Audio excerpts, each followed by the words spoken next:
The Irish family farm stands as the bulwark of rural Ireland. The family farm network remains the main economic driver of our communities. In times of economic downturn, we turn consistently to our farmers and they never let us down.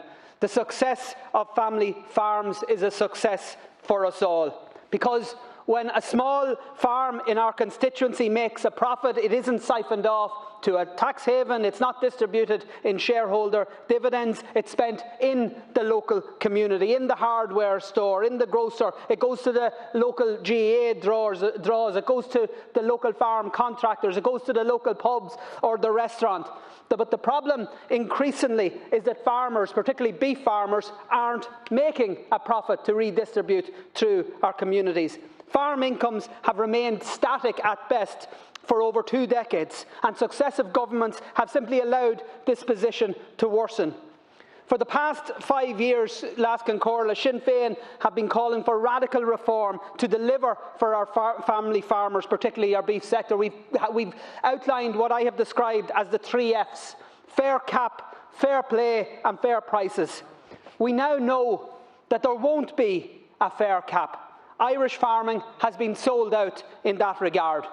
By the end of the next EU budget cycle, Ireland will be paying an additional €1 billion into that EU budget every single year, but the CAP budget will be significantly reduced in real terms. And all that in the context of Irish farmers being expected to do more to receive less. And I have to say, and put on the record, Laskin Corla, I'm disappointed that there are some stakeholders now and media outlets who failed miserably to stand up against the Irish government or Phil Hogan when this sellout was happening, when the CAP cake was being shrank, who now at the last minute are agitating farmer against farmer as to how that cake should be divided.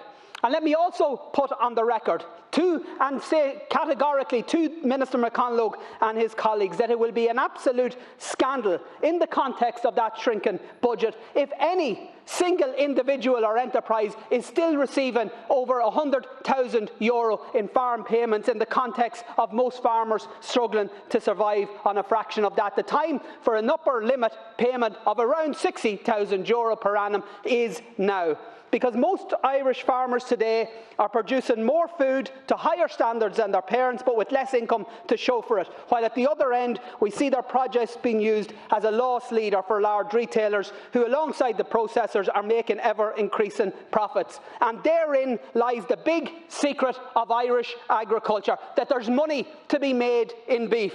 The problem is that that money isn't going to the people who are doing all the work, our local family farmers. It's going to the Larry Goodmans and the factories and to the multinational retail giants. And farmers can't work together for fear of injunctions from factories or warnings from the competition authority. Yet the meat industry, we can see increased consolidation all the time, we can see decrease in competition all the time, and everybody, apart from, of course, the government and its agencies, knows that there is whole-scale collaboration between the factories on prices, that there is in effect a cartel being operated. They can make the rules like the 30-month or the 4-movement rules. They can call them bonuses when everybody knows that they're actually penalties without any logical basis, and they can operate without an ounce of transparency, compounded by corporate structures that in one instance, where a factory is actually owned by at least 5 unlimited companies registered in states as varied as the Isle of Man and Luxembourg, they can strengthen their hold on the sector through the use of factory feedlots, and then Minister McConalogue can, without even blushing, say that his department have no analysis whatsoever as to the impact that they will have on prices or the environment. The EU directive on unfair trading practices doesn't and didn't go far enough. And so far, the Irish government's position in implementation it doesn't go far enough.